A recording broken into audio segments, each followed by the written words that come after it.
नमस्कार मेरे प्यारे बच्चों। तो आज आपके समक्ष में समास को लेकर उपस्थित हो रही हूँ। समास के मैं कई वीडियो बनाऊंगी, तो उसमें आपको समझ में आएगा कि समास को हम किस तरीके से समझ सकते हैं। समास का अर्थ होता है संक्षेप, संक्षेपण करना, उसको मिला देना। जब दो शब्दों का जब हम मेल करते हैं तो वहाँ समास होता है। बच्चे लोग गलतियाँ करते हैं कि संधि और समास को समझने में गड़बड़ कर देते हैं। बच्चों प्लीज ध्यान से सुने कि समास जो है दो शब्दों के समाहार को कहते हैं। दो शब्दों के समाहार से जो नया शब्द बनता है उसको हम समास कहते हैं। और संधि में दो अक्षरों का मेल होता है, दो ध्वनियों का मेल होता है, उसमें जो परिवर्तन होता है उसको हम संधि कहते हैं। तो दोनों के अंतर को आपने समझ लिया होगा। अब दो शब्द जो होते हैं, पहला शब्द पूर्व पद होता है और पीछे का शब्द उत्तर पद होता है। जैसे मैंने बोर्ड में लिखा हुआ है, देखिए, जेब कतरा।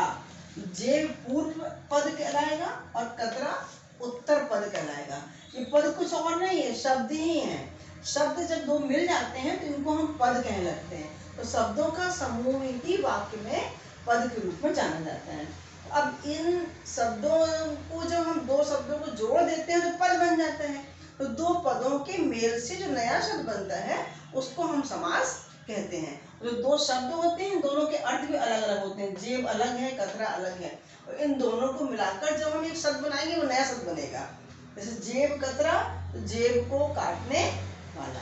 तो ये आपको इसके 6 प्रकार हैं समास के। अलग अलग वीडियो में आपको मैं अलग अलग समझाने का प्रयास करूंगी। पहले मैं आपको बताती हूँ तत्पुरुष समास। तत्पुरुष समास के अंतर्गत आपको ये ध्यान रखना है कि उत्तर पद प्रधान रहता है। मैंने लिखा हुआ है कि इस तत्पुरुष समास में विभक्तियों से विग्रह होता है। को, के लिए, का, के, की, से, में, पर, और योजक शब्द और, तथा, किंतु, परंतु, अथवा, ये शब्द जो है इन दो शब्दों के बीच में आकर इनका विग्रह कर देते हैं। तो उसको हम कहते हैं समास विग्रह। और जब इन विभक्तियों को अलग करके दोनों शब्दों को जोड़ देते हैं तो ये कहलाते हैं समस्त पद। तो ये समस्त पद हैं और विभक्तियों के माध्यम से जब इसका विग्रह करेंगे तो उसे हम कहेंगे समास विग्रह। कुछ शब्द मैंने लिखे हुए हैं। राजपुत्र, स्पष्ट है राज, तो राज का पुत्र, पर राज आपको पता है राजा के लिए कहा गया, तो इसमें अपने शब्द ज्ञान के आधार पर राजा का पुत्र ऐसे विग्रह करना होगा। जेब को काटने वाला, सुख को प्राप्त, गगन को चूमने वाला, गगन चुंबी, गगन को चूमने वाला, हस्त लिखित, हस्त से लिखित, पुरुषोत्तम, पुरुषों में उत्तम, ध्यान मग्न, ध्यान में मग्न, कार्य मुक्त, कार्य से मुक्त, रोग मुक्त, रोग से मुक्त, आप बीती, आप पर बीती।